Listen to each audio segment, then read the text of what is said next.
Welcome to the third episode of the Paranormal Rundown.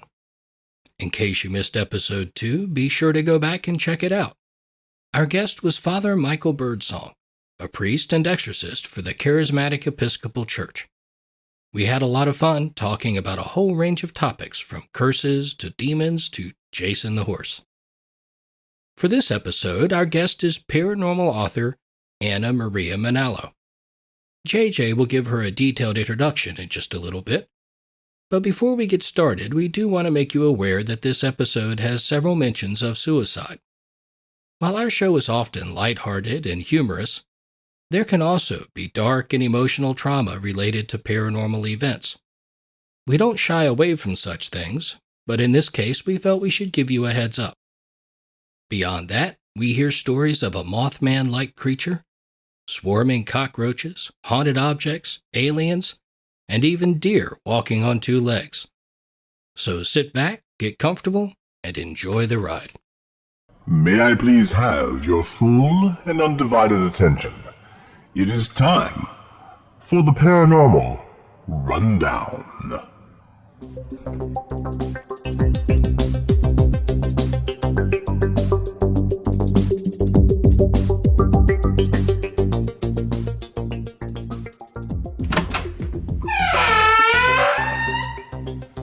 Hello, this is Cedric Dankworth Smythe. I am the unexpectedly psychic butler who works with these fine gentlemen. You found your way to the Paranormal Rundown. That was extremely good of you. So, let's get ready to listen to JJ, Vicar Manson, and Dave Griffith as they discuss over 1,300 exciting and titillating paranormal topics. They'll have a guest tonight, but she's in the dungeon right now, so she doesn't get away.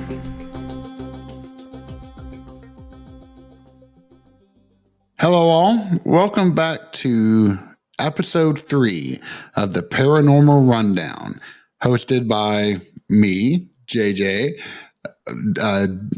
David, the paranormal research extraordinaire, and Victor, the host of the Trailer Trash Terrors podcast.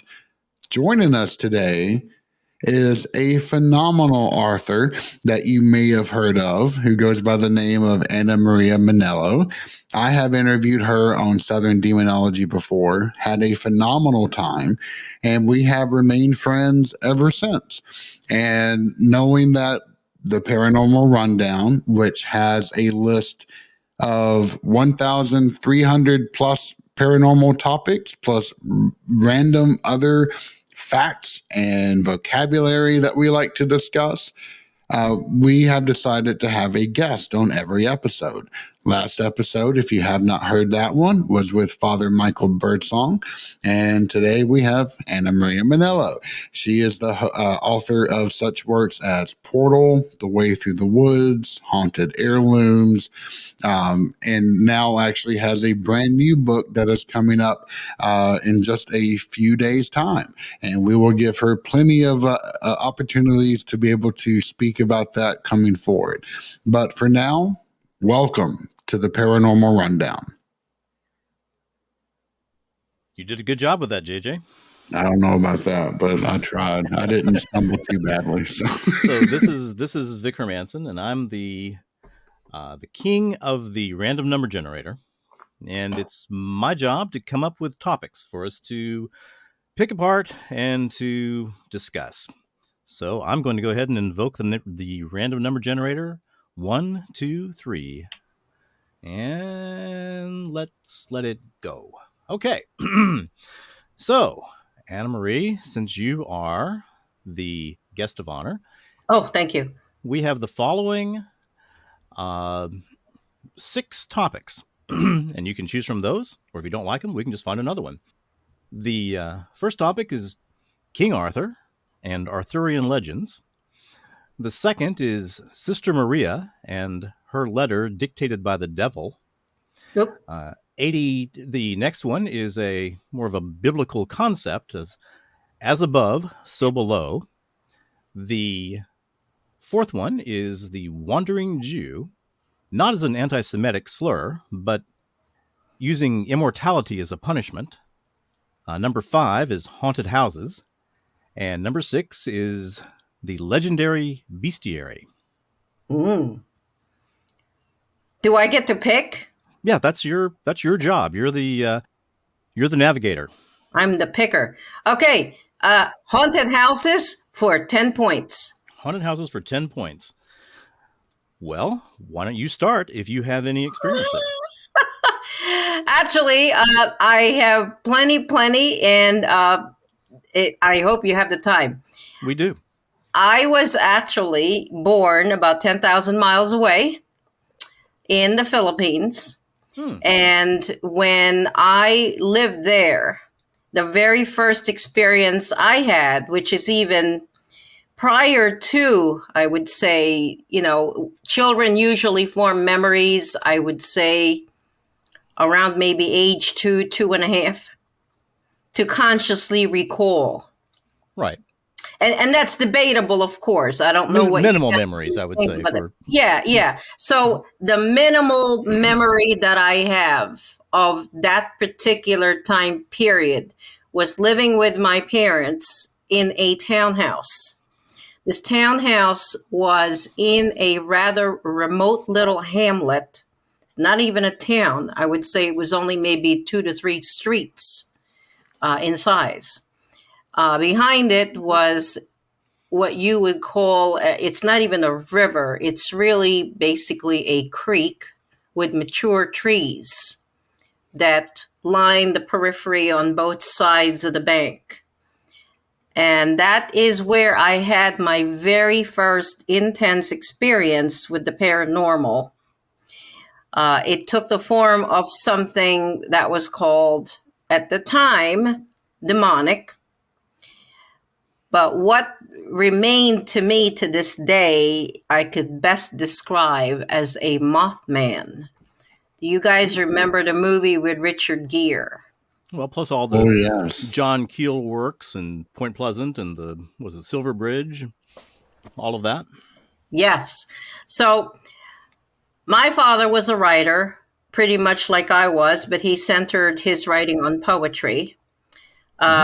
He worked from home. He was probably one of the very first people who worked from home, except he didn't have a laptop. He had a Smith Corona. And he would just type for hours in his study, which was sandwiched between their bedroom and my nursery, which was on the right-hand side of the room. Mm-hmm. And every dusk for several months, he would see a creature that looked very much like Mothman. How big was this creature? His description to my mother, and you got to remember, I was technically just an infant in a crib at the time. His description was that it spanned the entire one wall because the townhouse was such that it had windows from one end of the room to the other. Mm-hmm. And this is for reasons of getting a breeze because it's a tropical country. Mm-hmm. And then the window would stretch all the way to the ceiling. So you're pretty much looking at the entire one side of the house on the second floor. And this thing, the wings were wings of a bat. It had the face of a goat with yellow eyes and the goatee, and the classic horns on its head. And it towered so much so that it would go all the way up to the top of the ceiling. Oh, man. And the wings would go 6 feet right across. And it would lean over the window. The window, the only thing that prevented it from coming in, if it was 3-dimensional, was the bars on the window and the screens. The Philippines have lots of paranormal critters. I mean, the word that's coming into my mind is aswang, which is also some kind of large flying beast. Yes. Did your dad make speculation as to what this thing was? Well, he speculated quite a bit. The tough part about this is that no one else saw the creature but him. Okay. So for the longest time, and this is a very strictly Roman Catholic country where there was a lot of poo-pooing, with, seeing things that weren't there. People were very superstitious, but at the same time, very reluctant to open up about what they witness and what they see. And in this particular case, he would tell my mother, he would tell his parents when they visited, and they said, how come no one's ever seen it? Do your neighbors ever tell you that they've seen it? And we had neighbors on either side, and no one has seen it but him. But eventually, one day, my mother walked up to the second floor because we had a live-in maid, and she screamed. She screamed at the top of her lungs. She fled down the steps. My mother then said, "What is going on?" She runs upstairs thinking something had happened to me. And then the maid said, no, it's the study. So my mother proceeded to the study and opened the door, and there it was. She finally got to see it. She reaches for the cross on the other side of the room. She grabs it, and she actually charges towards the figure while my father was sitting, looking down at his typewriter as if he didn't want to make eye contact. And whatever this thing was at the window looked at the cross. And JJ, I think I told you this. The thing folded up like Dracula. It took one of its bat wings and covered its face and began to effervesce. Absolutely. And yeah, I mean, if anything smacks of the demonic, that reaction most certainly does. Is this, these are some of the experiences that you captured in your first book. Is that correct?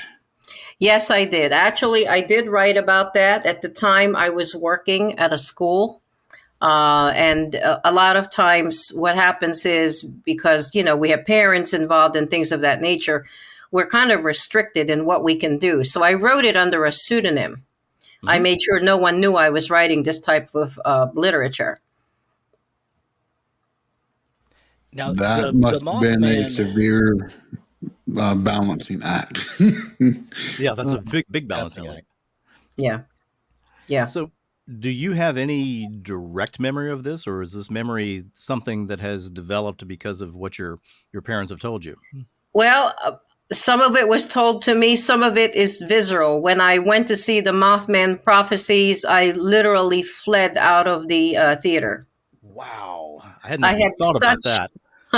I had such a visceral reaction to it. I felt like I was going to vomit. I felt very nauseous.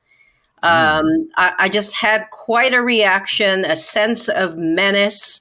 Everything, my whole body just turned cold. Wow. I was told I had seen it, David. That's what I was told. I'm not really sure. I feel that you probably have, especially if you've had that kind of visceral reaction. Yeah. Yeah. And, there's something deep down in your brain that triggered. So speaking of haunted houses, what occurred after that is that we ended up moving in with my grandparents. And that was a house that was built over the ground of bones of Japanese soldiers that died in World War II.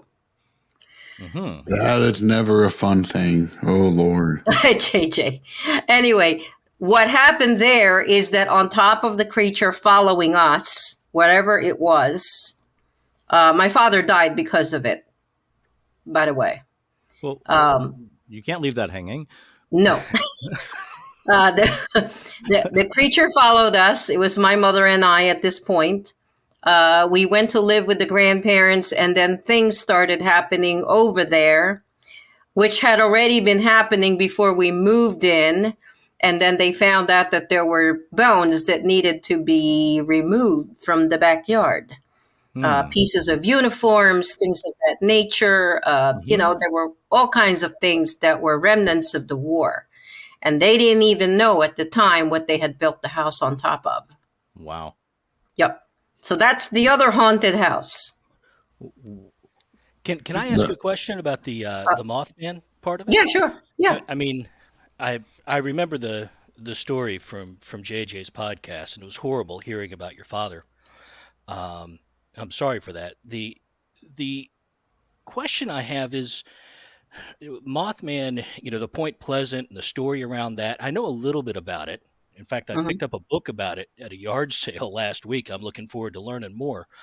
Um, but was a considered a portent of potentially natural or severe disasters Right. that happen, Right. right? In Point Pleasant, it was the bridge. I forget exactly what happened, but I think the bridge fell in or something and collapsed and people died. Do you know, was there anything like that that happened after that sighting in that area? Any major, You like, mean as far as catastrophes and yeah, things like a like that? catastrophe type thing? I am not aware of it. I mean, whatever has happened was more on the state side. I mean, Kennedy was assassinated around the period of time that my Mm, father committed suicide. right. The other thing that happened was we were getting major earthquakes, but that was much later in the year. I don't know if you can even put a correlation on the two events, but I really don't recall a clear cut disaster happening other than what personally happened to us. Yeah, which was disaster enough. But Yes, yes. And I'd like to add that these types of infestations, which is what I know them to be now, tend to be one of those lingering things that do somehow mark an individual. So, whatever entity this was, and there was no priest involvement because no one at the time was trained to do any type of intervention other than to bless. That's the extent of it. And as you well know, when you bless a site, it creates an upheaval. The activity tends to increase. Right. They're Yep. angry about that blessing. Yes. So we had, from what I understand, a priest came to my grandmother's house. They would not allow my father to be buried in a Roman Catholic burial ground because of what the nature of his death. I don't know anything about that, but I was told that when someone commits suicide, they cannot enter a church for a wake. Yeah, that's true. I mean, and that's something that has persisted even over into Protestantism. My uncle, he died of brain cancer probably, gosh, 15 years ago, and his best friend, lovely man, I still remember him to this day. He couldn't take it because that's how close they were, and he wound up blowing his brains out. And my mom was actually the one to clean up the blood from Oh his my gosh. trailer. And yeah, and where we're from, if you commit suicide, there's no funeral, there's no public act of grieving. It's just considered shameful and swept under the rug, unfortunately. Well, that's what happened with this one. Yeah. And go ahead. No, I somehow I missed this episode, and I mean I listened to everything JJ ever publishes, but I missed this one. So, what happened to your father in terms of what changed in his mind and his psyche that caused him to commit suicide?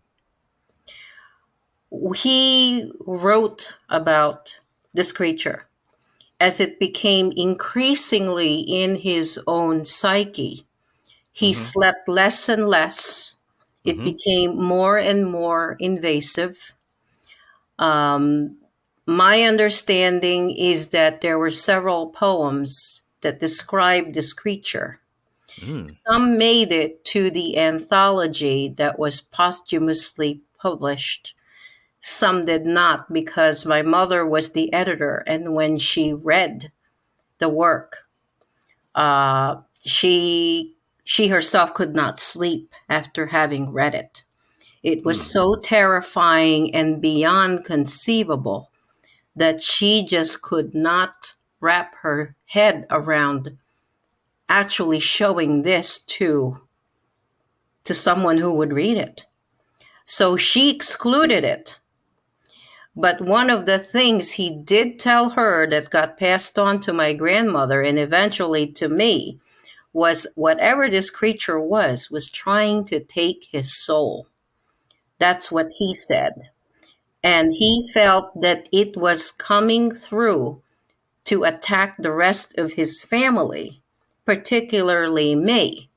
So instead of the creature going into me, he decided he would take it with him, if you know what I mean. Sure. So it was actually an act of love where he ended his life in order to take it with him. That was a protective act. Yes. Did he succeed? Was the entity still visible, present after his death? It was quiet for a while. My understanding is that it resurged in my grandmother's house because there were other entities that were present. Like kind of attracts like. Mm-hmm. There was a little bit of tension between my grandfather and my grandmother. My grandmother was a dentist. My grandfather was a doctor. They had very busy lives, and between them, they had 6 children, of which my mother was the second to the oldest. Mm-hmm. Because these types of entities tend to thrive on divisive people, arguments, Mm-hmm. people who might be emotionally in turmoil. It latched itself to the house, and shortly I was told that it started manifesting in the backyard. The backyard itself is the site of where the Japanese bones were found. And there's other sorts of creatures that are there. And it kind of created a menace. We had cats that were decapitated. We had no idea why that was happening. Oh, gosh. There were neighbors that would call and say, there's a man standing and looking into your back bedroom window. Or they would see someone floating over the fence. Things were walled in back then. Each house had their own walls. And they would say there's something waving at us. And it's looking at us, and it doesn't look like it's coming from your window. It's outside your window. So there were a lot of things that they were seeing. And these were all happening at dusk and into the dead of night. Wow. Were these the kind of walls that had the broken glass embedded in concrete on the top? Yes. Mm-hmm. Yes. How do you know that? Travel. Oh, okay. I was going to say, are you psychic? Vic is our resident psychic, you see. Yeah. No, I'm not psychic. But I am deeply, deeply visual. And as you're talking, I'm putting together this elaborate landscape in my head. And what I saw was the fairly high walls with a lot of broken glass embedded in concrete. Yes. Was there an effort to, when they were removing these bones, to identify them, repatriate them to Japan? What happened there? There was a lot of animosity towards the Japanese, which doesn't happen anymore in this day and age. But back then, there was a lot of animosity because there were a lot of massacres. My grandmother personally lost a younger brother, from a crossfire.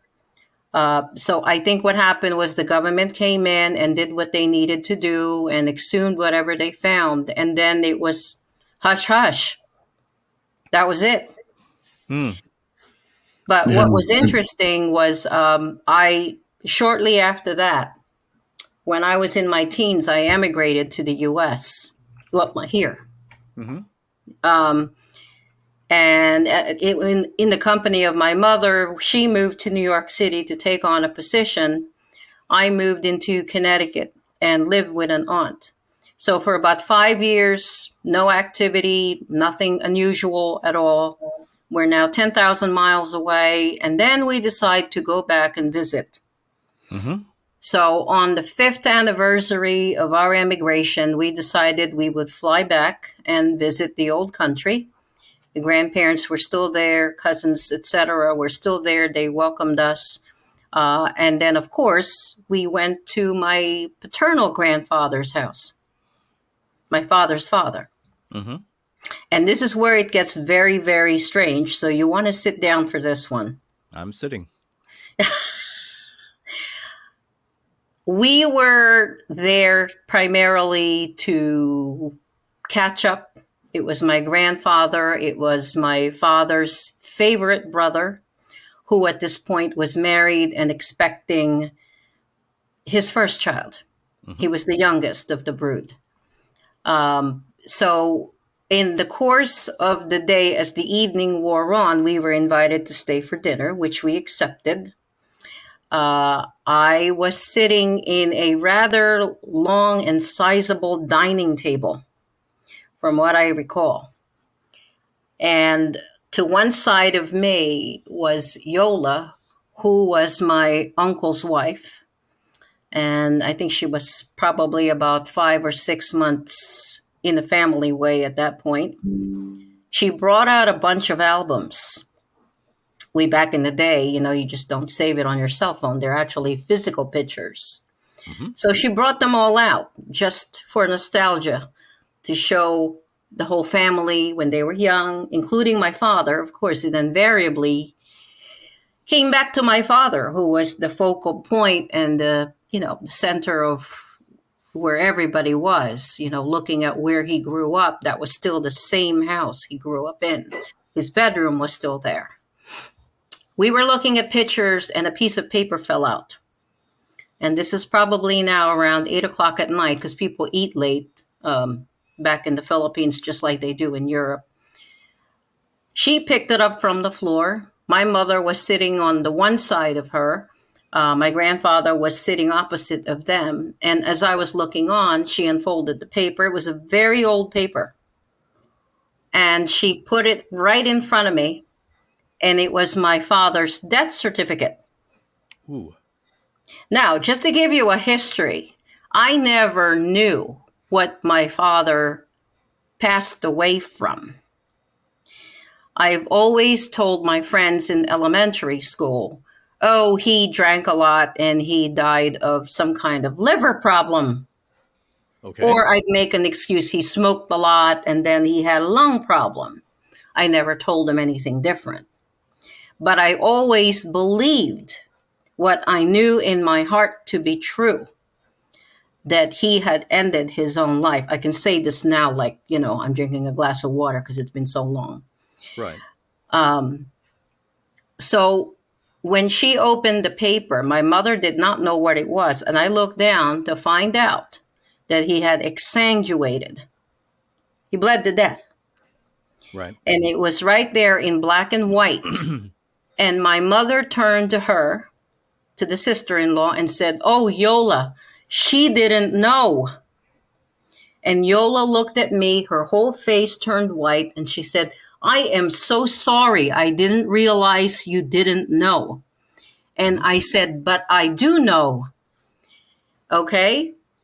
At that particular moment, there was a network of windows that stretched the whole entire left side of the dining room, and it all blew open simultaneously, and a whole bunch of roaches, thousands of them, came flying in. And the servants were in the process of putting the food down onto this large, long table. And they had covered the entire room. You could smell them. You could hear their wings. The room was starting to darken, and something just made the temperature of the room plummet. I could see my breath. Oh my gosh. That sounds right out of a horror movie. Yeah, this is very definitely horror movie territory. Is that I was in Hawaii one time, and we were eating at a very nice restaurant on the beach there at Waikiki. And I was there for business, and I was sitting there with my direct boss and then a colleague. And I look off across the ocean, and I see this cloud coming toward us. This black, thick cloud that's getting closer and closer and closer. And what it was a cloud of billions, maybe trillions of termites. Oh my gosh. And the next thing we know is these termites are they're in our hair. They're going down my colleague's shirt. They're getting under her bra. They're all over her food. They're all over the table. And apparently that's something that happens in Hawaii on, a few times a year. We just really picked a bad time to eat dinner on the beach. Oh my.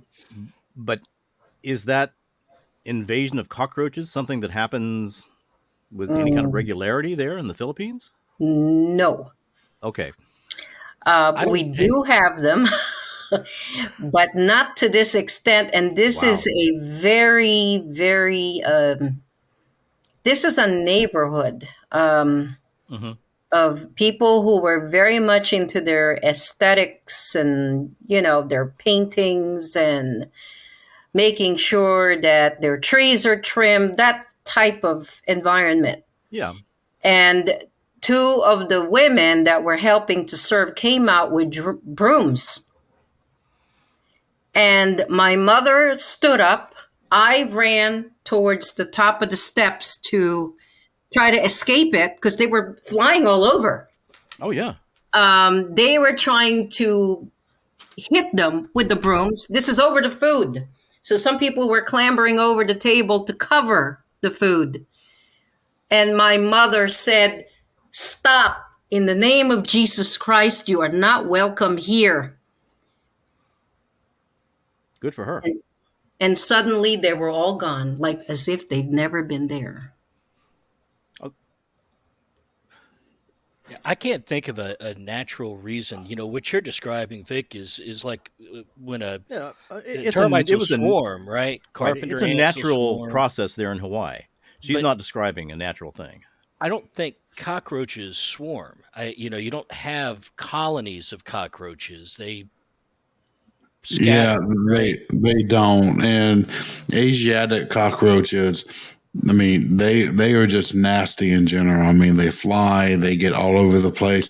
I know that at least for Japanese, everyone is just terrified of them. They call them, the term is kokoburi, and no one wants to be even near one of the dang things. I could not even imagine what a horde of the bloody things would be like. I can't. I live in Florida. We have palmetto bugs. They fly. They get really big. Those big 2.5 inch guys. Yeah. Yeah. But they don't swarm in clouds. That would, I think my wife would be like, "Okay, we're moving to Alaska. I'm done." Well, Anna Maria, I'm asking an amazing story first off, but a little clarification. Yeah. It was not a situation, you're not describing a situation where once they landed and figured out that, there's not really any food here, this isn't where I want to be, they kind of slowly drifted out. You're talking about something where they were just suddenly gone. Gone, yes. And here's a question about that. I'm assuming you're saying people were cleaning them out with brooms and everything else. So I imagine some of them got squished.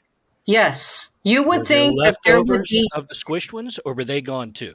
the only thing that got disrupted was the crockery that was holding the hot food. Wow. There were no evidence of any of them in the food, on the table, on the chairs. There was nothing in my hair, whereas they were trying to get in my hair. Wow. They were up on the ceiling. They were up on the window jambs, and suddenly they just spontaneously disappeared. So do you think that was I mean, if someone said to me, "Okay, here, Victor, read this article and tell me what you think that is." Well, first off, my real answer would be, I don't have the slightest idea. But if they insisted, I would say that it seems like a demonic induced hallucination, which is kind of what you see in a lot of horror films.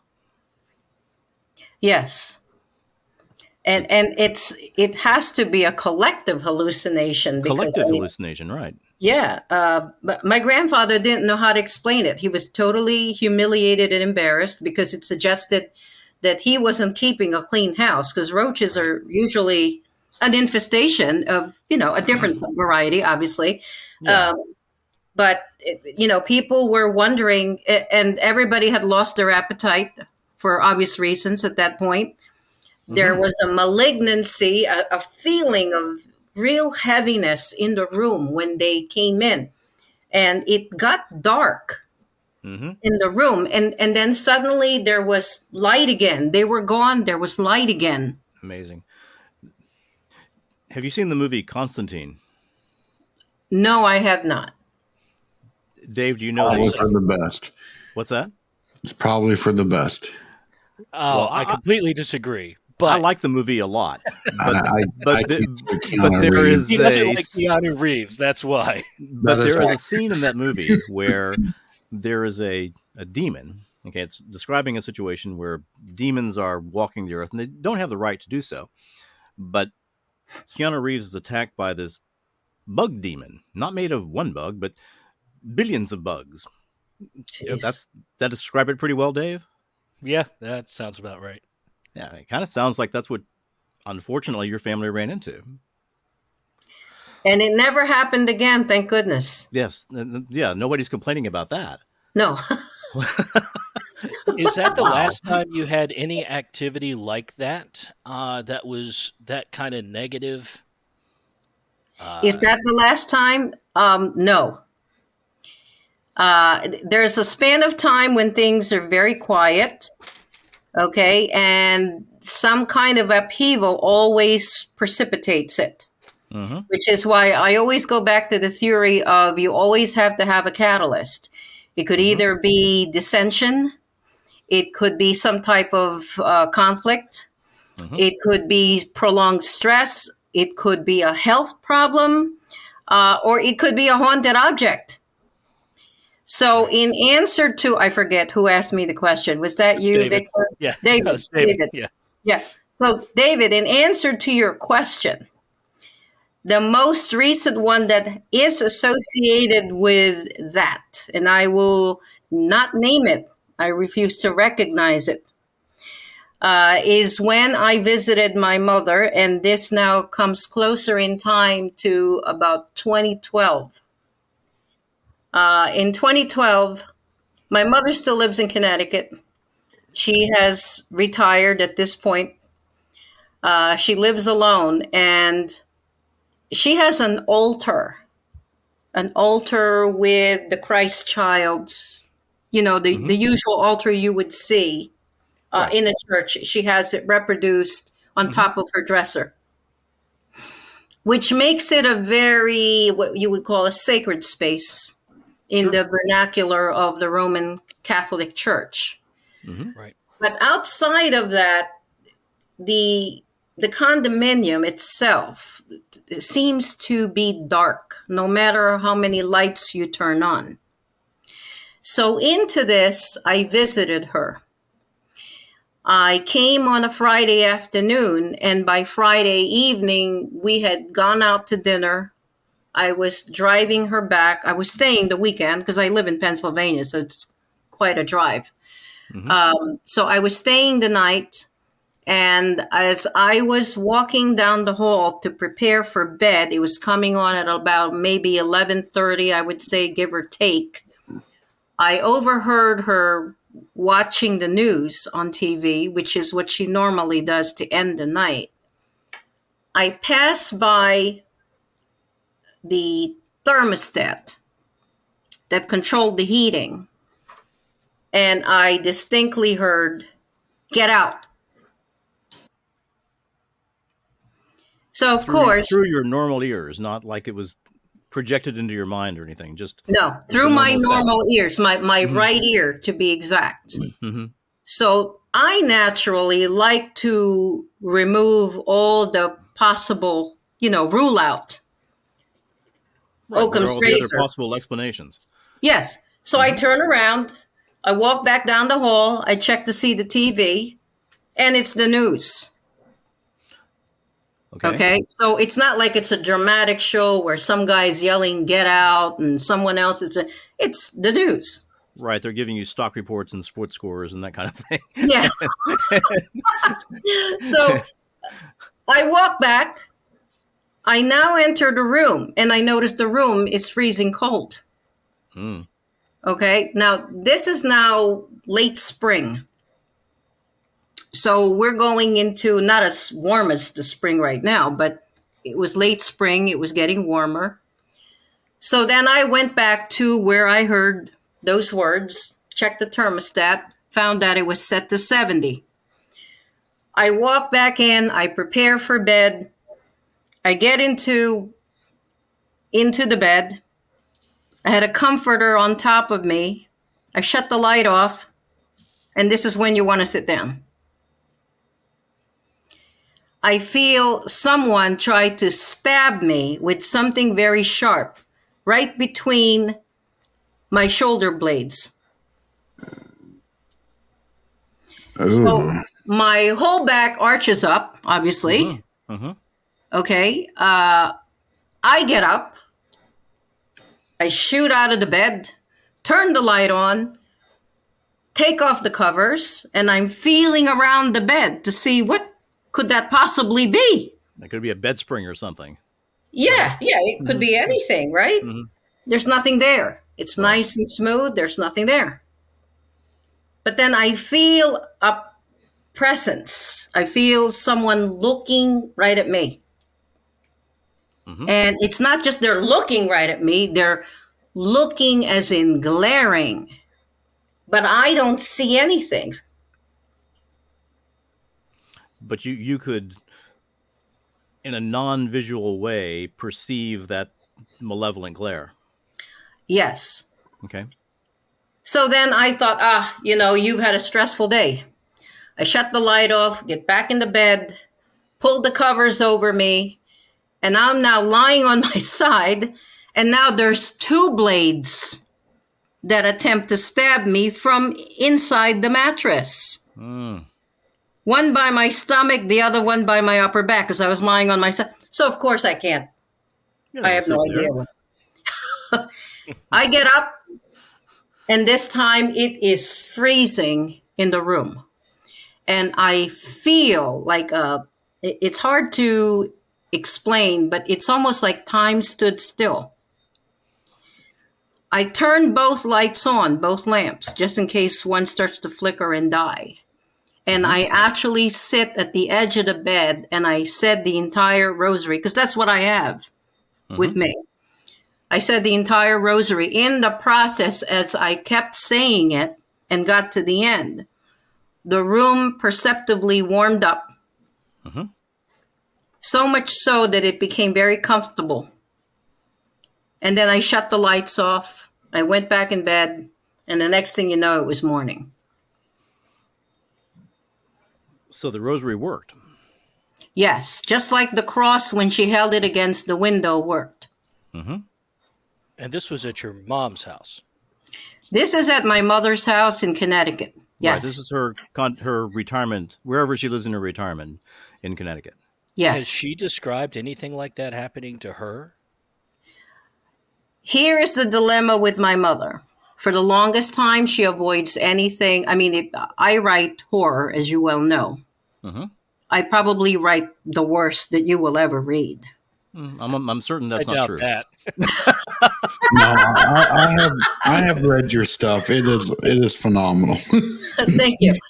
But anyway, to make a long story short, she shies away from material like that because the impression I got is that she was traumatized early on by what had happened.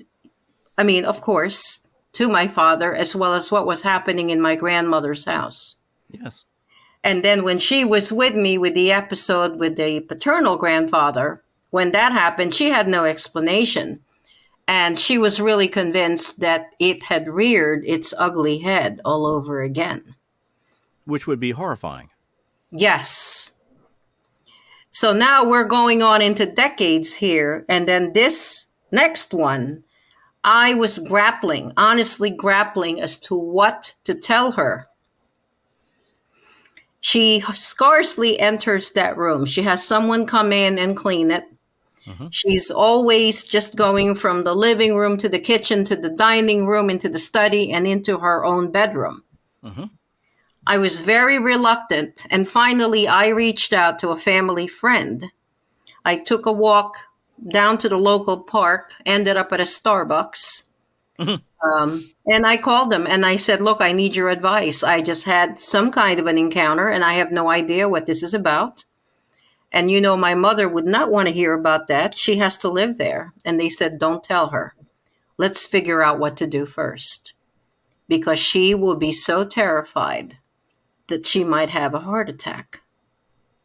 Mm. So as it turned around, I started reaching out to the clergy to find out the nature of what it was in there. And then one day, one of her friends told her. And what she had done was that she renovated the room. She had hardwood put on. And I'm Mm-hmm. not really sure to this day why she did what she did. But she chose to have the room fixed up. And then she had an altar put in that room. Okay. And since I have seen that altar, I have noticed that there is quite a difference in the feel of the room Toward the positive? towards the positive. Good. That's a horrifying encounter. Yeah. It's hard to explain to people because it's not like I actually saw anything. Mm-mm. It was more of the encounter of whatever it was that was in the bed. It was the feeling that I had that something was hovering over me, looking at me with the intention, some kind of malevolent intention. So it's not something I don't know. Maybe you can photograph it. I'm not a paranormal investigator, but I think you can photograph those things. I think you can. Can I Yeah. put forth a few thoughts without? I won't be interrupting you if I do. No, not at all. Okay. First off, I find the idea of something stabbing at me when I'm in bed terrifying. Mm-hmm. That's the place where you should be safe, comfortable, warm, protected. I don't think most people, when they run into something such as a haunting or some psychic phenomenon, I don't think they're generally seeing things. I do think they are generally feeling things. Mm-hmm. I have noticed, and Dave, maybe you can talk about this, that photographs that are supposed to actually be of ghosts rarely show a full body. They show just parts of the body, snippets of the body. And if they show something like a face or a head or shoulders, those parts of the body are much smaller than real life. It's like they simply don't have enough energy to manifest a full figure of the regular size of a human. So I think probably the most effective way for them to work is to manifest that emotion, that feeling, that awareness of dread and something being wrong that you were feeling. I agree with that. Yeah, I from my perspective, you classify first. I would classify two different things, right? So a haunting, just sort of spirit activity, uh, is definitely very different than demonic activity. At least from my own personal experiences, and uh, in having experience in at night in bed with something demonic attacking me, Mm-hmm. that that's very different than dealing with a haunted location that's got some friendly little ghost to it, right? Mm-hmm. And I think the way that they work um, is different. I mean, maybe the physics behind it are maybe the same. I don't know. I haven't seen very many really good photograph evidences of either case. I have seen things visually that other people have seen on paranormal investigations, mainly dealing with, something, a light that shouldn't be there or something like that. I've never seen an apparition myself, but my wife has. So I don't know about that. I know from a demonic standpoint, I think there's a lot to what you're saying, Victor, which is that uh, there are impressions given mentally. Mm-hmm. Mhm. I know that one of my experiences, not only did I see it, but I could feel it. And I pushed it away. My arm kind of went into it, but I could feel some sort of energy field there. My whole arm hurt the next day. So there's something physical to it. That wasn't just an impression that was given. I actually had a physical reaction that lasted beyond the experience. Um, but I could certainly see an explanation of a mental image being given to you that you're seeing something. Uh, and it could be done, well, we've had this conversation, Victor, with some of your experiences, the idea that it could be broadcast almost to multiple people in a room, which would be something like the cockroaches.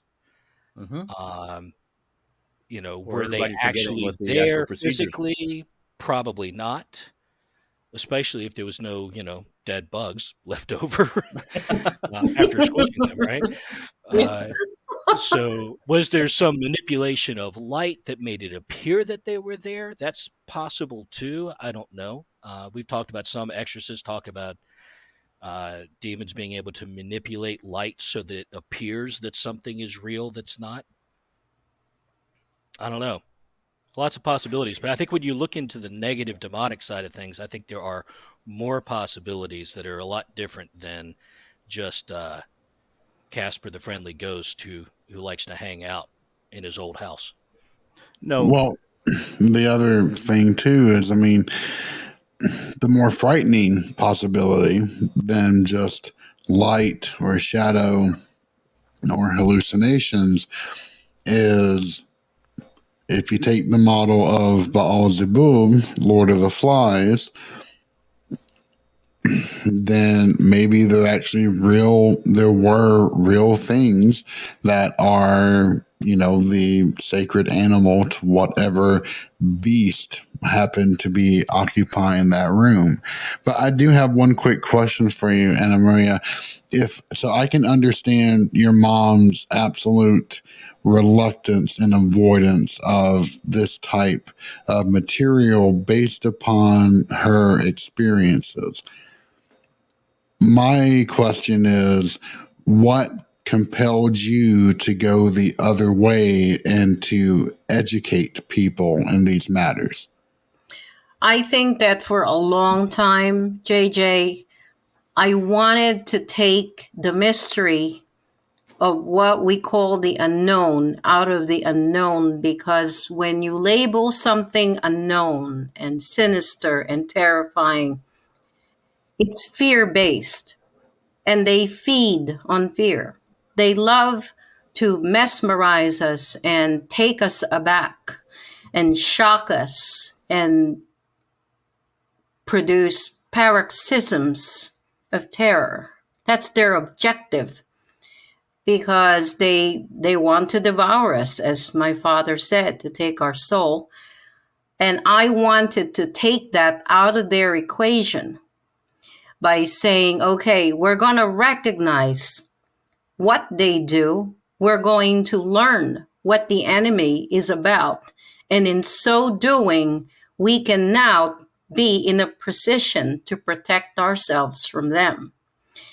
And I think what is happening as time progresses, and they're listening, they realize they're losing their tools of power, because as you get to know them better, and they always say, know your enemy and be closer to them so that you have control over them. They lose their potency. They lose their ability to strike fear. And I think that's my rationale for writing these things. These are all cautionary tales telling people what not to do. Don't try this at home, kids.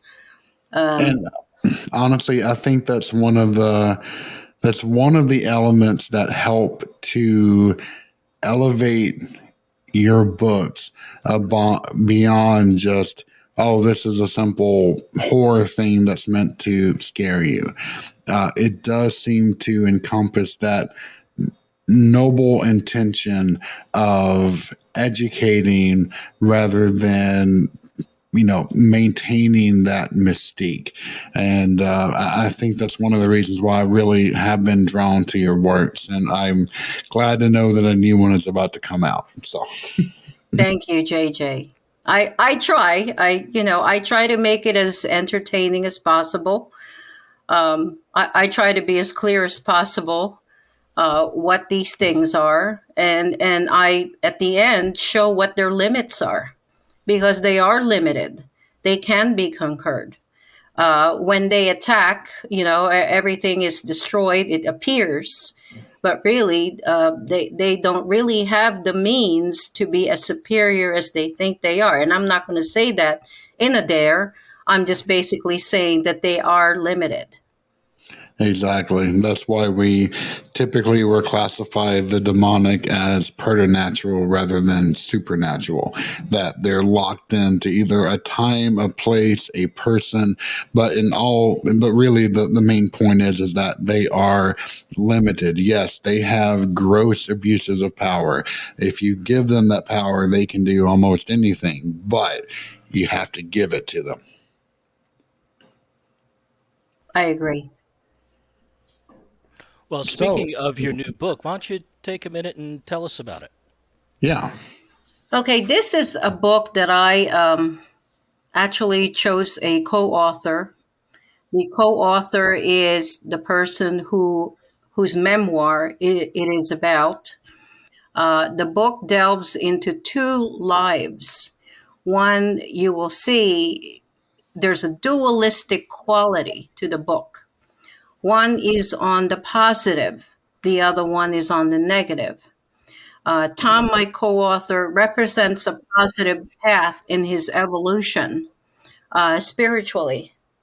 And the other one represents someone who somehow fell into the dark. Not by invitation, but I think by happenstance. And they talk about people who are haunted for a lifetime. And this particular person was haunted for a lifetime.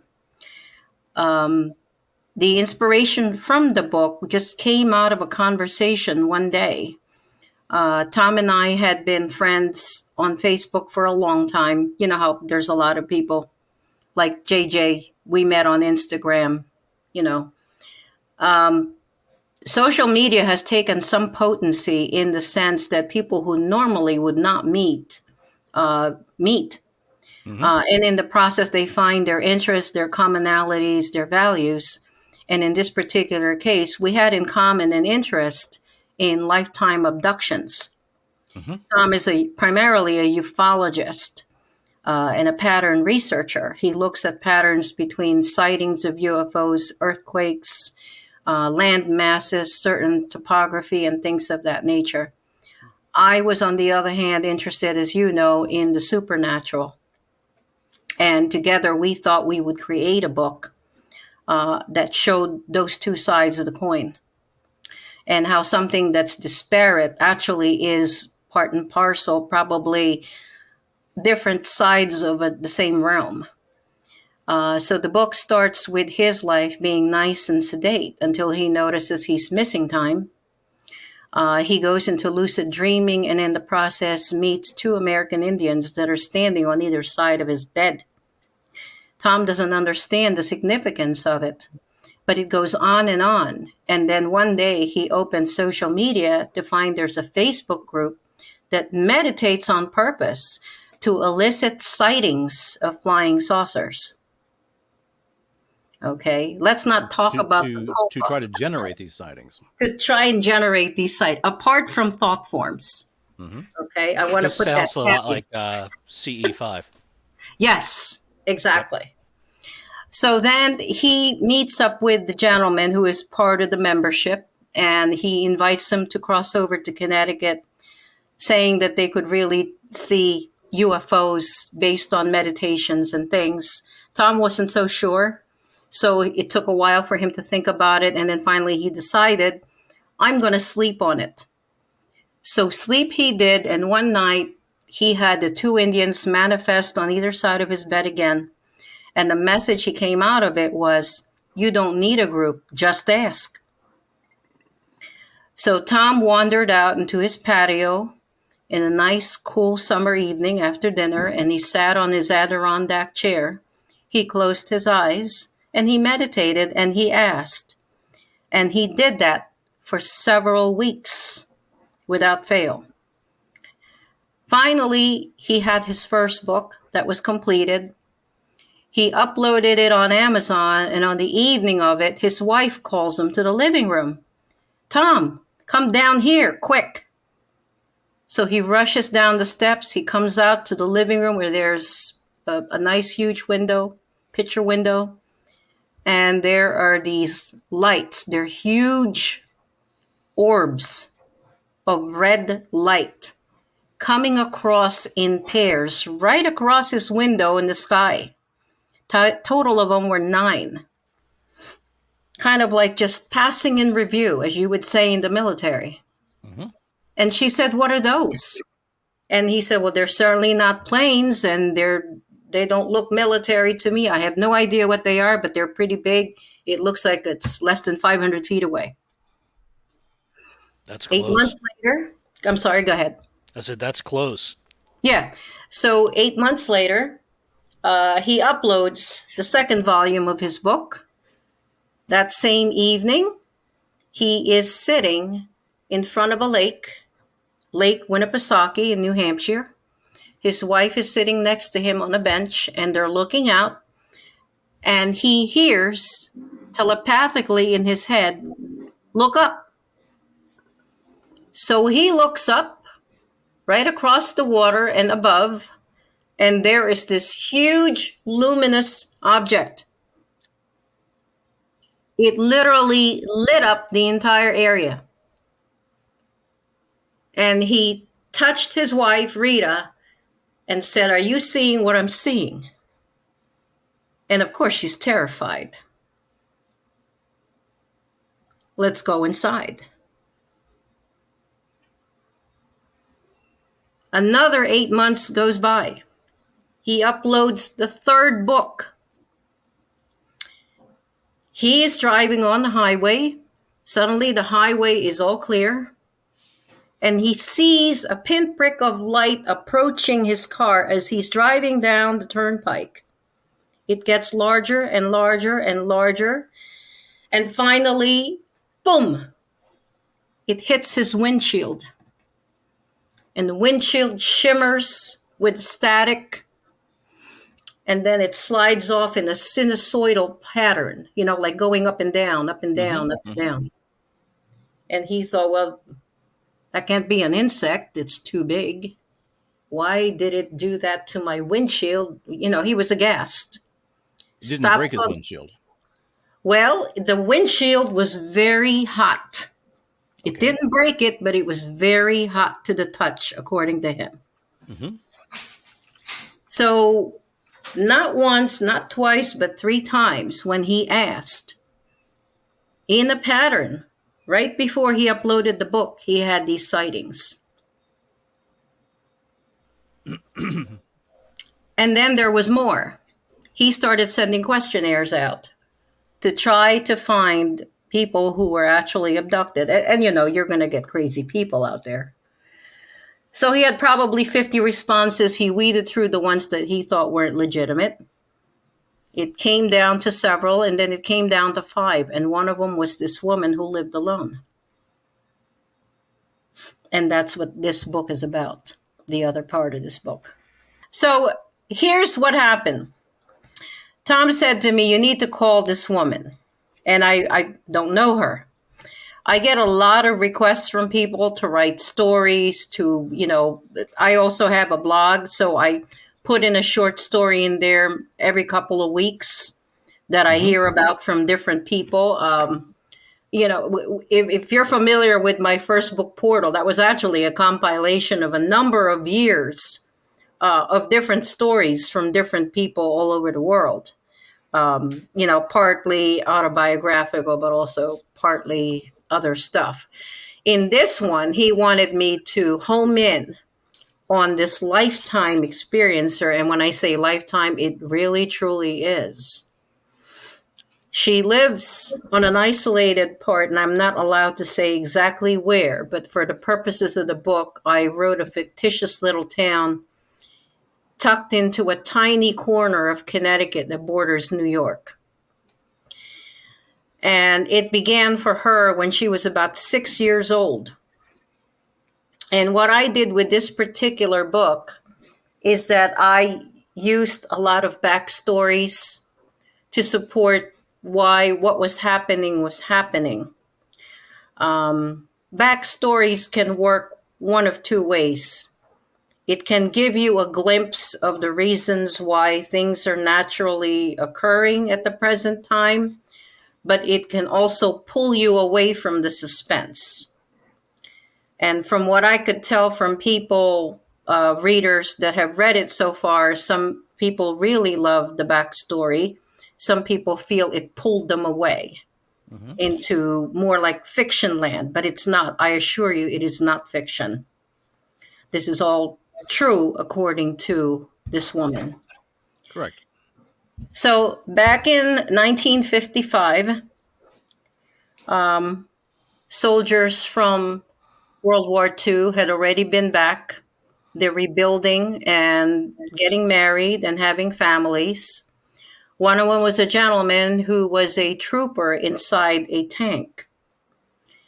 For those of you that served in World War II, I don't know how old you guys are. That was quite a bit before my time.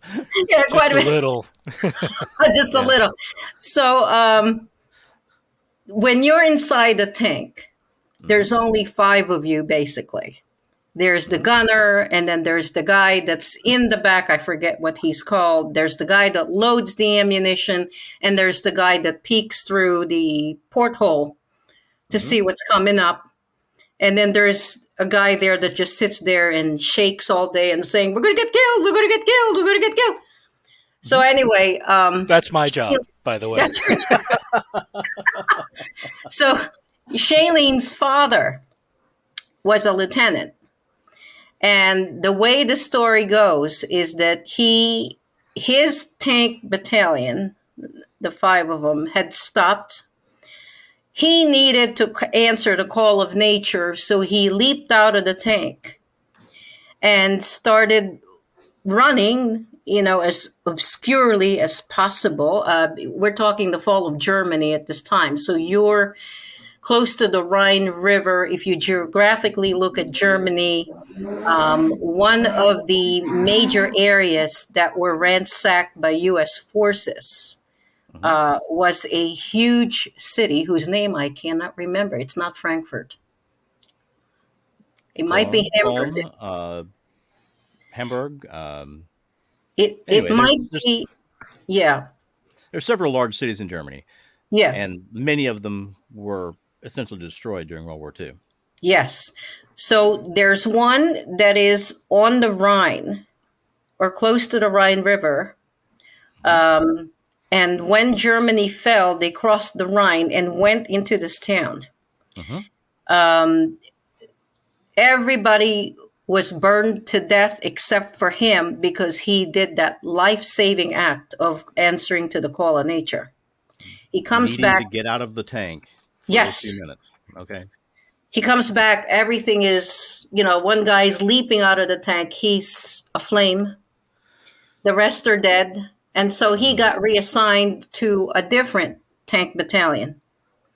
You could just imagine the anger that you have having bonded with 4 other gentlemen for a number of months. You got to know them. You slept in the tank, you ate in the tank, you did whatever you had to do in that tiny little confined space, and suddenly they were all gone. Well, that I would imagine compounded with survivor's guilt. Yes. So into the new tank he goes, and then as they were foraging through one particular town, they had to exit to get supplies. They had to get food. So they walked into the rubble of a huge building and came upon a kitchen that had rotting fruit, maybe some pieces of stale bread. There were rats scurrying, there were birds flying. And on one side, there was a Nazi soldier in uniform that was already injured and was lying, almost like prostrate on the ground. Mhm. One of his tank mates, the one that said, "I'm scared, I'm scared, I'm scared." Anyway, he he came upon him, of course, right? He comes upon the one that you don't want him to encounter. Mhm. And then he calls attention to everybody. And the German is reaching for his gun, a pistol. Right. And Shailene's father reaches for the gun, beats him to it, and shoots him dead. Wow. As a trophy, he keeps it. It's a Luger, which is a Mhm. typical weapon. Well, you know that. Yeah, that was allowed during World War II. They can't do that anymore. Oh. So he decides it's going to be one of many trophies. He takes a few other things, surmises that in that rubble, it was a Jewish family that owned the building, and something happened to them. They were German Jews. They were not there anymore. His anger ratchets so much more. They ransack, they take whatever they could, as you would in a war. And then finally, they make it back to the US, and he stuffs the Luger in a duffel.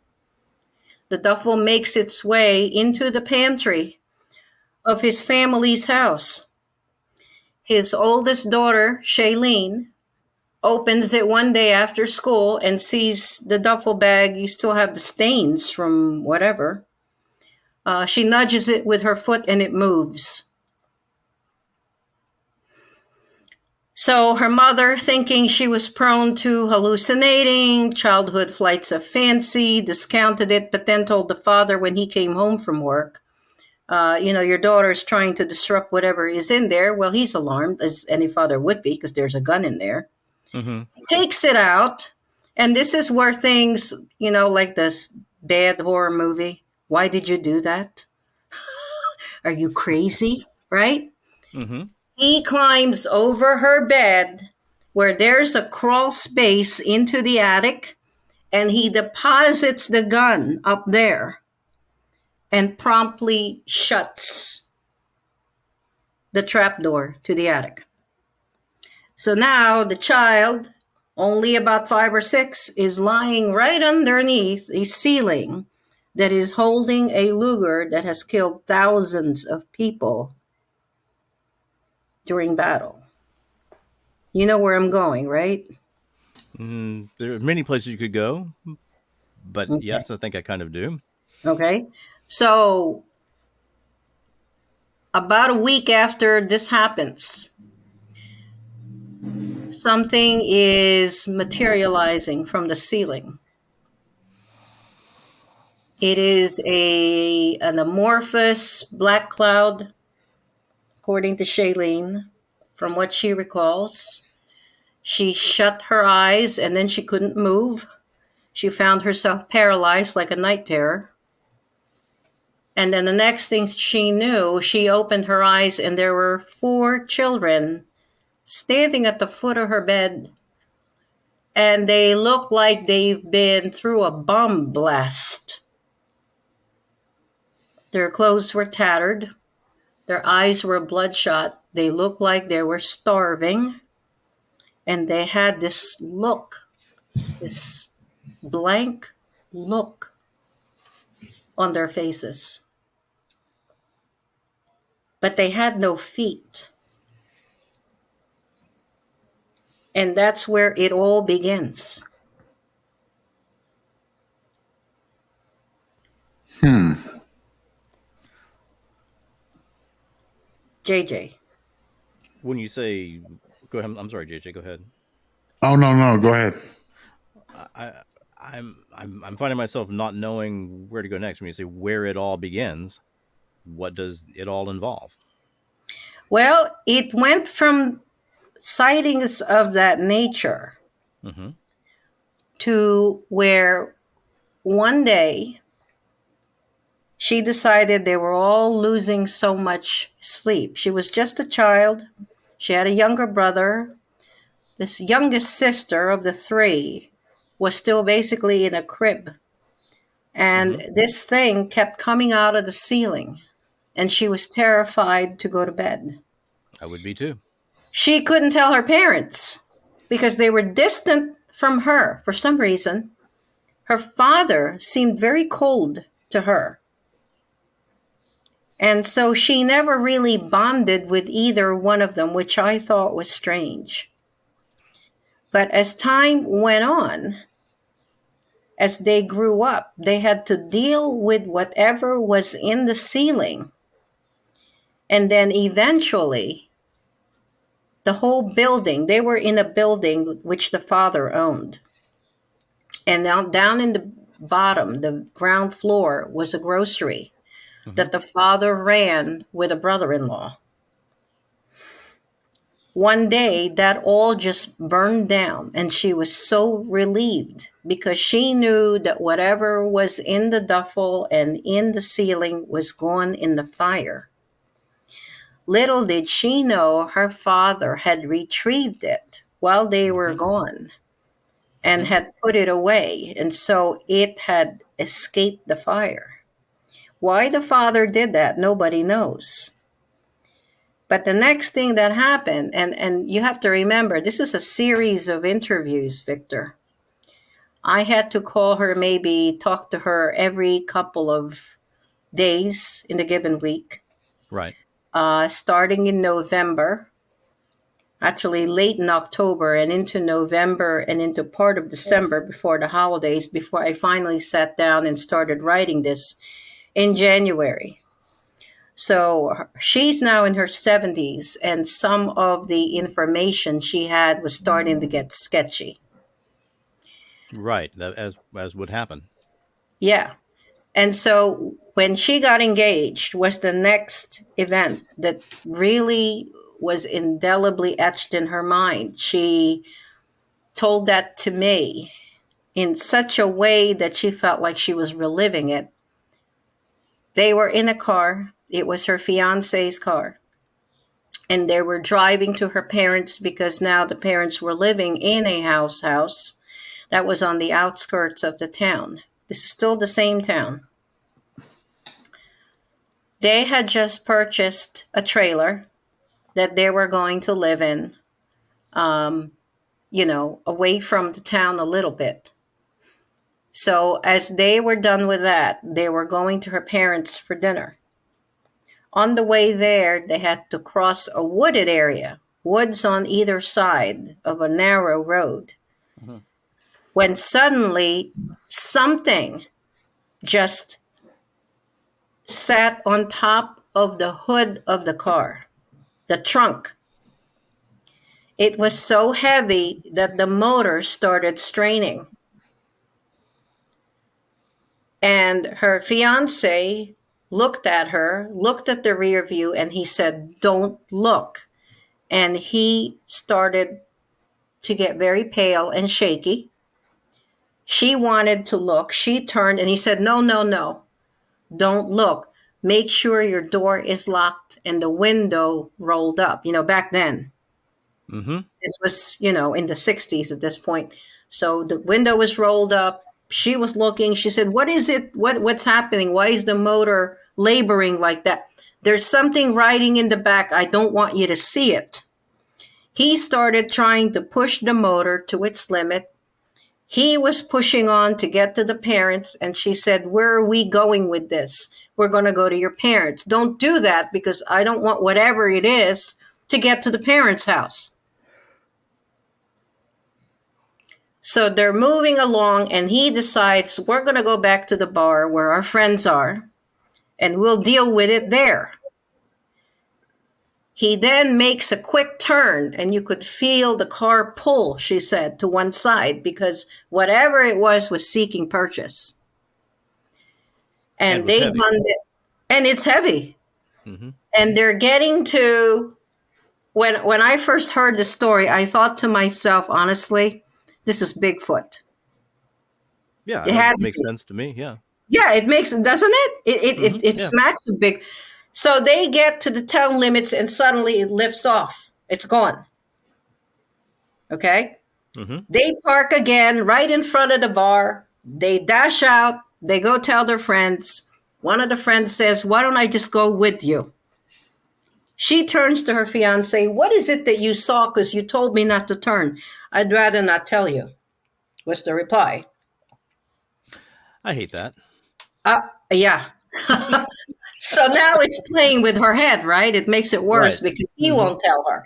So, I mean, I understand from the sense of you're trying to be protective. Okay, she might not be able to handle it. Keep it to yourself and tell one of your other friends, right? So the other friend was going to ride along. He said, no, I can handle this. We'll be fine. It won't be there on the way back.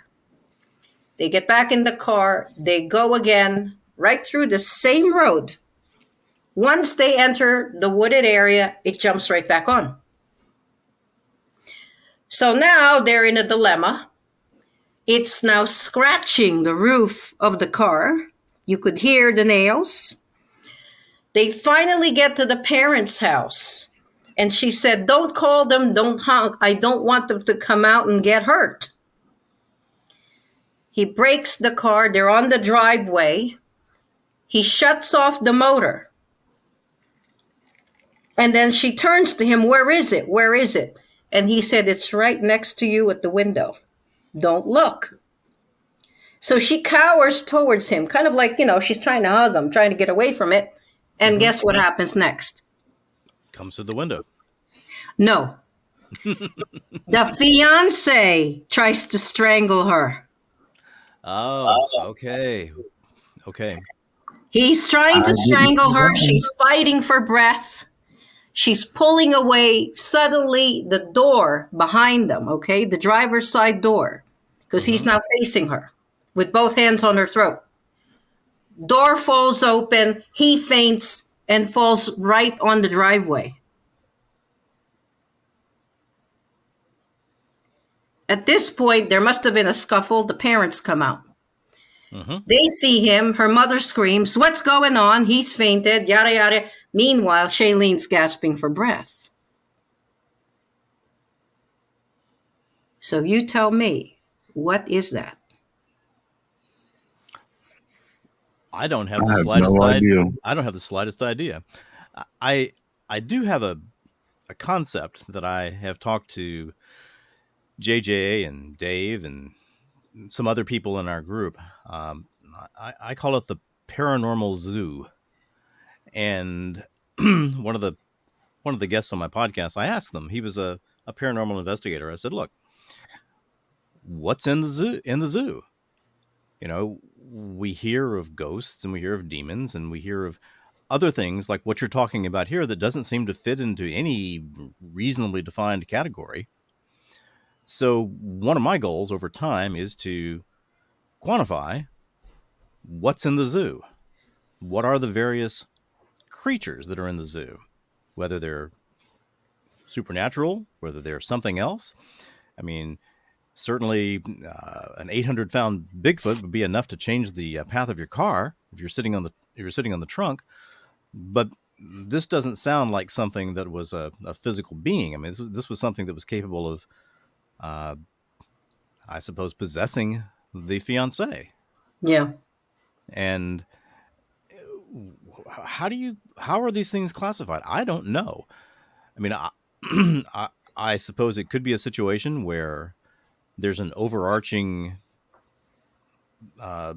category of demon, and then those demons can manifest in dozens of different ways, because it doesn't seem like when you listen to all these stories, and I'm going to have to I'm very, very, very lucky in that I have had experiences that have only happened in two places. One is in hospitals, and I've talked about those stories, and they're frightening stories to me, and they impacted me very deeply.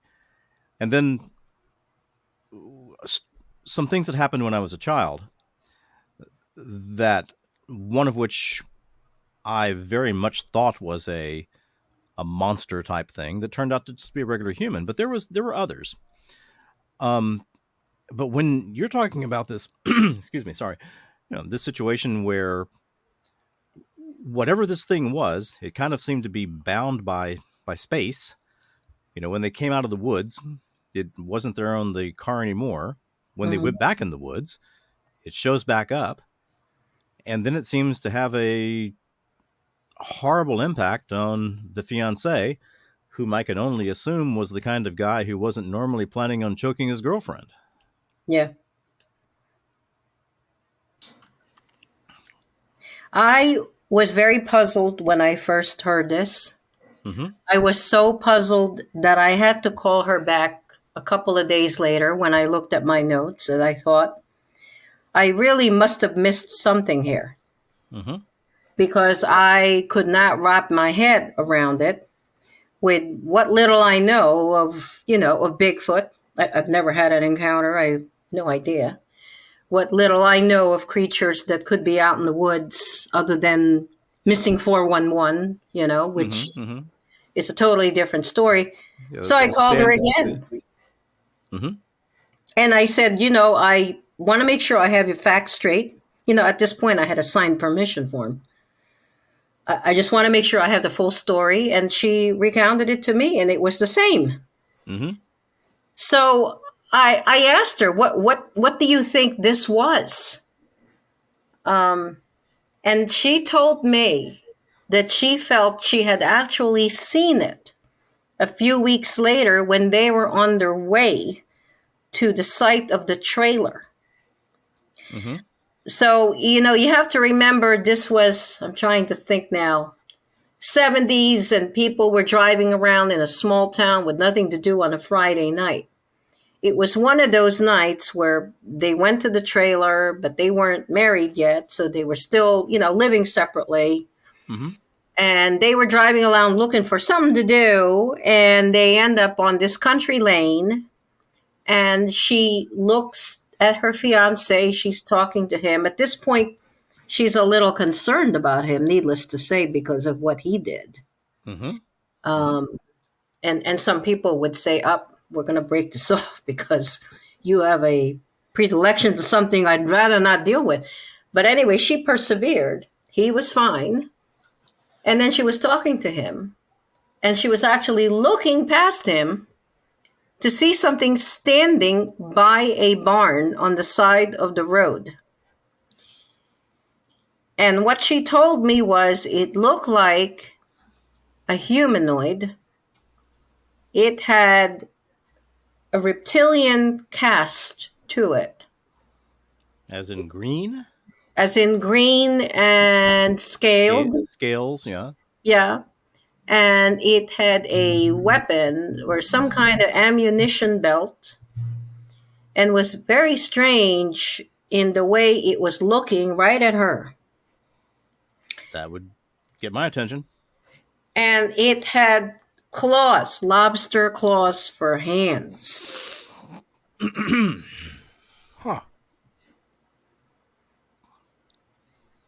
Well, believe me, you're going to pay attention to this thing. And he wanted to know what she was looking at. She didn't want to tell him for some reason.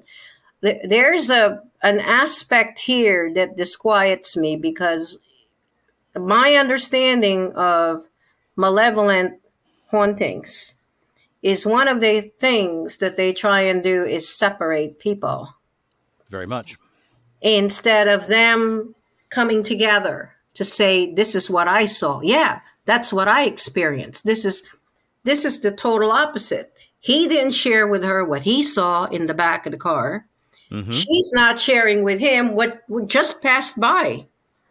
Mm-hmm. Literally. just a few feet from the car. So there's that aspect of isolation in her story. It's almost like she is not just in a remote town, but she's also somehow being separated from the rest of the population by fear of ridicule, by fear of being, casted a pariah, I guess, being crazy. Right. Plus, the person that she should be able to trust the most, or would want to trust the most, isn't communicating to her. Yeah, and has already shown violence, and the violence escalated. They moved into a trailer, and I don't know if the trailer was infested or what the story was. There was chanting outside the trailer. There were these Which was figures associated with people they could see, or just coming from nowhere? Well, the way it started was it was chanting. She didn't really see anything. But then she woke up, and she didn't know this at the time. But when she woke up, she was alone. The husband was working nights. That's another rift. Her days are spent alone. Her evenings are spent. So we've got that working against us as well. Right. She's lying in the bed. She wakens to a group of hooded figures coming out of the bathroom and going into the adjacent room, which would have been the nursery she was making for her baby. So, of course, she's alarmed. She gets up and she follows them, and there's nothing there. She comes out towards the kitchen. The trailer is double wide, but it's longer than it's wider. Right. She gets to the living room area, past the kitchen, and the door is wide open. As if these things had come in through the kitchen door. Yes.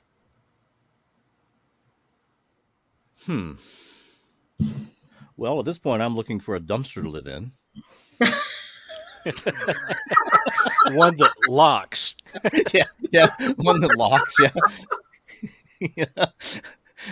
Yeah. Oh, you don't have an apartment? Got a dumpster? Yeah.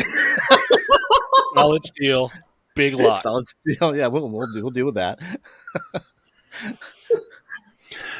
Anna Marie, I was going back to your co-author for a moment when you said that he dreamed of two Indians. Given the location of where that is, I'm just wondering if that could be related to the Algonquin. Where he is not a secret. He lives in Troy, New York. I am not that well versed on American Indian culture. So I'm not sure who's locally, traditionally who resided in that particular area. But his sense of it was that they had been there long before he moved into that home. Well, it's kind of fascinating because I have one of my really good friends from college.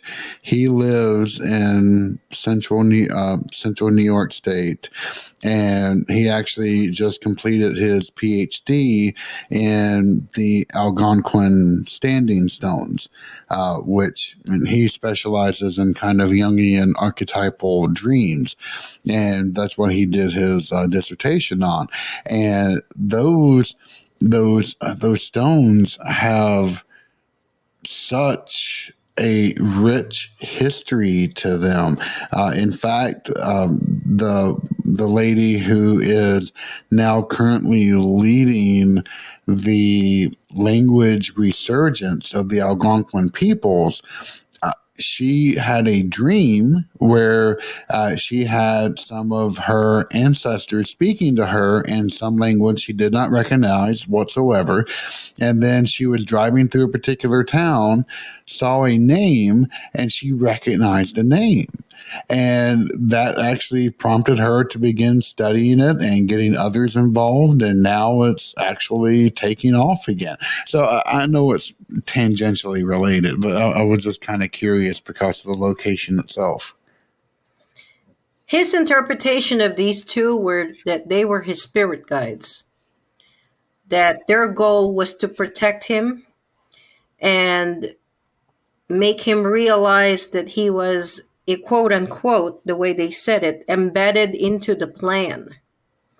That somehow he had a mission to try to share with people. That there's something that exists beyond what we see, and that there's extraterrestrial life out there. So he felt supercharged to take on the abductee phenomena. But what is interesting about this one is that it took him on a totally different voyage, which he did not expect.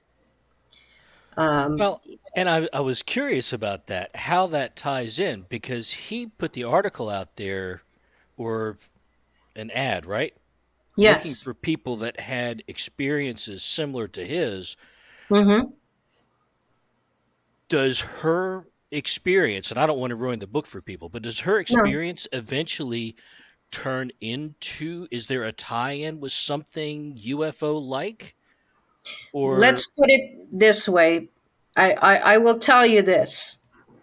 The impression that I got, because this is again through the lens of my own experience, and I've had more experience with the supernatural rather than ET. It came to me as an infestation. It was a haunted object introduced into the family home. It then started infesting, starting with the children, eventually moving on to the father, who held on to the gun. right. It then followed one particular person as she moved from place to place, and that was the oldest child, Shailene. You will find that markedly absent is any kind of activity that I am aware of. Now, you got to remember, I'm interviewing one person. I haven't interviewed the rest of the family. I only have permission for one. Right. But it seems like it's centered around her. For some reason, it marked her. And I will tell you the most terrifying part about this. I know we're going into 2 hours now. So I'll talk fast.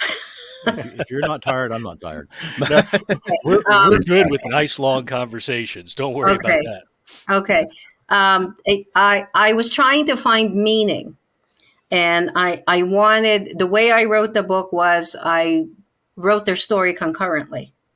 I went from chapter 1 with Tom and eventually moved on to the 5th chapter with Shailene. Went back to Tom, back to Shailene, so much so I was writing 2 stories at the same time because I was looking for parallels. Right. And the parallel here is not a parallel, Victor or David. It was unmistakably to me the juxtaposition of 2 opposite polarities. The one which is of rising benevolence, the spirit guides, which is the American Indians, and a man evolving to understand his place in the universe in his twilight years. And the other one that began as an infestation that has now spiraled into terror and isolation. And as I became more involved in the book, and I had her entire narrative in a notebook, I had to struggle myself to put it down because, you write best when you're alone. Yes. And in order to write it effectively, you have to feel what the person was feeling at the time. And JJ, I was terrified. I was so terrified, I turned all the lights on, especially when I got to one part. And at this point on the opposite chapter, Tom was grappling with a heart attack. He could no longer handle the information she was sending him his way. She was sending him photographs of what was being done to her.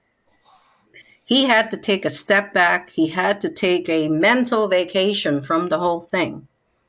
And in the process, his health started to deteriorate. Mm-hmm. So it became more than we could handle. And as we were doing this, as I was writing this, Tom was doing some marketing on social media. And one of the people there made a comment, be very careful what you delve into. Please, please do what you can to protect yourselves. And I took that seriously because what was coming out to me was not an abduction. So as I wrote it, I came upon one of Tom's nightmares. And I ended up one night having the same nightmare. And it was very, very real. So I put the book down that was in process, and I took a break for about, I would say, 4 or 5 days. I entered a church every day. I took communion everywhere I went. And then I went back, and then I soldiered through, and I wrote it down. But things started changing in 2017. It went from this to something that was physically abusing her. And then she ended up getting tagged. You probably heard of these implants. Mm-hmm. Yes, I've heard of implants. She had an implant, like a small pill, that was traveling in one of her hands. I've heard that also. Yep. And she had one that was in her face. And when she had her first or second child, she was really compelled to go to the doctor because she felt like it was time to tell someone what was happening to her. She made her way to the doctor's office. She actually had an appointment. And then at the last minute, she was so afraid of how the community was going to react that the doctor would turn around and reject her, laugh at her. She ended up in a supermarket, and then there's the implant coming and emerging out of the eyelid of her eye. And people saw it. Oh my God. How large was this implant on her face? It must have been like a vitamin E pill or something, because she a dime or a nickel or something. Yeah, something large enough for people to see. Yeah, and she thought at first they were looking at the baby because she had the baby. She had to bring the baby in, right? Yeah. Mm-hmm. She had the baby on the supermarket cart. The infant was reaching for, how they reach for everything. And they were looking at her. They weren't looking at the infant. And so she started wondering what was going on. She ran to the bathroom with the cart. She looks in the mirror, and there it is. It's coming out of her eye. Wow. And what does it do once it's out of her eye? Well, I think what happened was she turned away in a panic.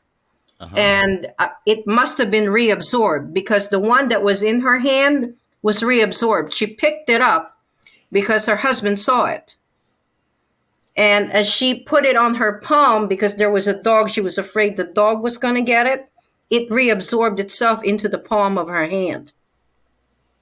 Now that's interesting. I haven't heard of one being reabsorbed. I've not heard of that either. And solid materials, I mean, our minds don't think of them as being reabsorbed. But that's you could think. I mean, you would think potentially technology would be maybe something, nanoparticle that could potentially be passed through skin to work its way back into the body.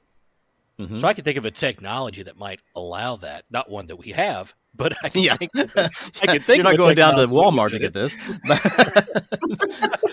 But that's the first time I've heard of that. Now I listen to a lot of UFO stuff, but I'm not by no means I'm not an expert, but that is an interesting thought of having. I'm gonna have to look for that now to see if I see that anywhere else.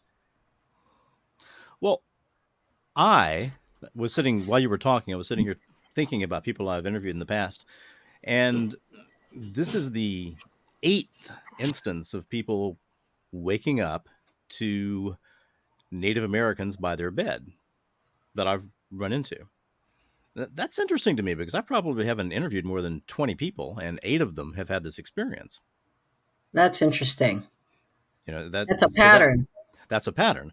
So that means to me that that's something that is relatively common, at least among people who are delving into these realms. These are fascinating stories, Anna Marie. I mean, and they don't really have a real clean ending, do they? I mean, in terms of this is exactly what's happening, and we fully understand this now. We really don't have an explanation. And it's funny because now that we're doing podcasts, I even ventured to this experiencer. I said to her, at some point, people are going to ask us about you. And they're probably going to want to talk to you. And she was vehemently against it. She felt that the community she was in, she's still living in the same community, knew who she was. She did not want people coming around, snooping, looking at where she lives. She just she acknowledged, she finally told her 3 children. And I asked her pointedly, is anyone else experiencing, because these things tend to run in families. Is anyone else experiencing what you're experiencing? And she said, well, I do know one grandchild has seen what I have encountered because they were terrified of an ant on TV. Terrified of an ant as in an insect or an ant as in a relative? Yeah, so there's insectoids, there are the grays. I enumerated them at the end of the book. There's that creature with a lobster claw, and then there's these hooded figures, the chant. These are all part of what she's seen so far. And I say so far because it's continuing. Tom and I felt very helpless at some point because as we got closer to her stories, and Tom has known her several more years than I have, I didn't come into the picture until he asked me to have her in the book. Right. When she reached out to me, it didn't even dawn. And a lot of people call me to tell me stories, for either an anthology or a blog or, you have to write my book, yada, yada, yada. When she called me, I really had no idea who she was. I said, are you contributing to the blog? Are you, and finally she introduced who she was and told me that Tom sent me. And then I knew what she had. And as things revolved, I could not, for the life of me, define what these things are, what their nature is. I thought I knew, but as things went on, it became stranger and stranger. I think this is one of the things that I love about the collection of books that you have written is that, they may delve into very similar territories, but they're so different than one another. There's not a cookie cutter type of pattern to them. Your first one is, spans, decades and is autobiographical. Your second one is The Way Through the Woods is a historical paranormal retelling. Your third one, Haunted Heirlooms, is, a collection of like true stories about antiques and other haunted objects. It's just, there's such differences to them, and it really kind of peels back a lot of different layers to expose some of the alternate things that might be out there. You didn't mention my favorite, JJ. Oh, the fourth one? My favorite book is Unholy Structure. Yeah, I have not gotten to read that one yet. I've been dying to, and I just haven't. I've been so busy at work. So Oh, I won't tell you the spoiler. It'll spoil it. I won't tell you. Just sufficient to say that it still sits empty because no one has been able to successfully go in and renovate it. It's well, I just take that back. I have read the first few chapters, and the beginning of it, where that worker is all by himself in that hotel, that was enough to give me goosebumps. So. oh,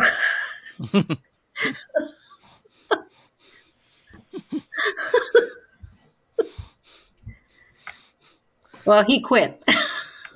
Yeah, I can see why.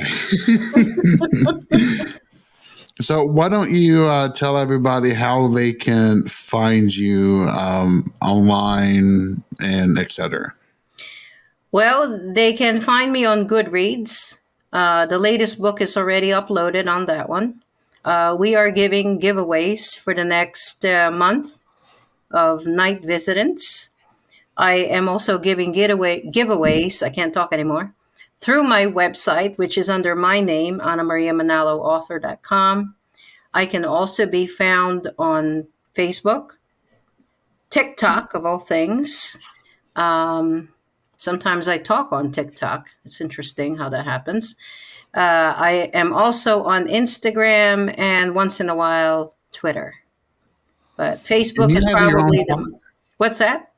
I'm sorry, you have your own podcast too, correct? I had my own podcast, JJ, but it was like going slow, and then I had technical difficulties trying to attach them to YouTube, which I thought would make it more productive. But somehow the YouTube link is broken. Somehow it's not going on Spotify. I mean, it's got a host of, and I'm not a techie. So, at some point I thought, okay, pick your battles. You've got all these other things, just go with them for now. Well, if we can help you on that front, we are techies. I'm a programmer. I'm more than happy to do that because I really did like your podcast a great deal. The Sinister Archives. First, it's just an awesome name, but the stories that you tell, I love those. So yeah, I would love to see that come back.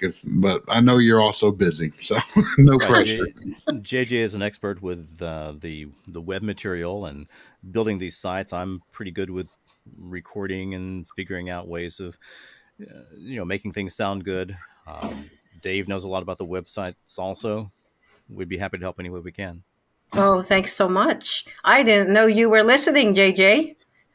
Oh, of course. I've listened to all of the episodes of Sinister Podcast, of Sinister Archives, and we are very good friends on Twitter, on TikTok as well.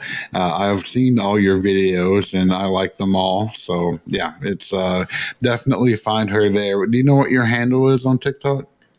Oh my gosh. I think it's Sinister Archives. Okay. Yeah, yeah. And Yeah, if we should people have any definitely get stories. links to everything together to put in the notes for the show. Okay. Yeah, we definitely will. And I know that on southerndemonology.com under friends of the show, I already have a link to your website there. And we do have a paranormal rundown website that is almost done in the works, and we'll have links to that there in addition. I have to say, I love the format of this, you guys. This is very unique, but very effective. Just about everybody who's ever run into the rundown really likes the rundown. It's a Yeah. lot of fun to do, and we cover a lot of territory. And we didn't get to my favorite story from JJ's podcast that you did, which is the deer walking on their hind feet. I thought for Oh, sure we were going to get a UFO topic, and I was going to ask you specifically about them because that was a oh. hilarious story. Well, are those the wait a minute? I keep hearing this term recently of not deer, NOTDER, indicating that this is something that kind of looks like a deer but isn't really quite a deer, and seems to have other characteristics. Is that what we're talking about here? These would seem to qualify, Anna Marie. You tell him if he's wrong, but they seem like they were not quite deer. Yeah, it's interesting because if you know deer, I mean, they're walking with four legs, they got hooves and everything. And this couple who just happened to be renting this far off farmhouse. This is in France, by the way, and it's in a region that is pretty rural. And you don't normally associate UFO sightings in this particular area. I mean, usually there is some in the central portion, simply because it's a lot more remote. But this particular area is really more for people who want to vacation, but it does have a lot of tourism and it has a lot of rental homes. So when they went into this particular site, they've never encountered anything like that, and they're not into the paranormal. But the way they described it to me it was like the hooves were there, but they were standing on 2 feet, looking through the window at them. And I can tell you, I am a lifelong deer hunter, and I have deer come through my backyard every night and eat my garden and other plants. And I've seen a lot of deer, but I have never seen deer stand up on their back 2 legs and walk. I've seen them do that to eat leaves off of low-lying branches. I've seen them fight like that. So I've seen them, and they'll fight like that, but I've never seen them walk like that. No, that I've never would seen be awesome. Yeah, they never went back there. I don't blame them for that either. And the blue light, too. That's right. Well, Anna Maria, we've kept you now for a little over 2 hours, and I can't tell you how deeply grateful I am for the time you've given us. You've given us wonderful stories, and I sure hope that if I think we're going to continue to do the rundown, and if at some point in the future, if you'd like to be a part of another rundown, I'd sure like to have you back. Oh, I would be happy to come back. It's been fun for me. It's been a pleasure. So, gentlemen, do we shut it down? I think so. Yeah, Okay. I think this is a perfect ending. Anna Maria, thank you so much. And as Thank you. I said previously, if you need tech help or sound help or any of that sort of stuff, let us know. Okay. Definitely. All right. Bye-bye. We'd like to extend our deepest thanks to you for listening to the Paranormal Rundown, which is a joint production of JJ, Vic Hermanson, and Dave Griffith. Any media clips featured in the rundown are used under the protection of the Fair Use Doctrine. The music you heard was provided by Lobo Loco and Smart Sound. Until the next time we get together, thank you so much again, and goodbye. Thank you for listening to the Paranormal Rundown. For more information on Anna Maria Manalo, please check out www.annamariamanaloauthor.com. Manalo is spelled M-A-N-A-L-O. There you can find all of her books, her blog, and even subscribe to her newsletter. You can also hear her interview with JJ on the Southern Demonology Podcast, episodes 60 and 61. These links will be in the show notes. For the Paranormal Rundown, since we have started releasing new episodes, we are now going to move to a monthly schedule. We will shoot for releases around the 15th of each month, so stay tuned. Our next episode will just be Vic, JJ, and I, discussing a few deeper topics that we came across and set aside in previous episodes.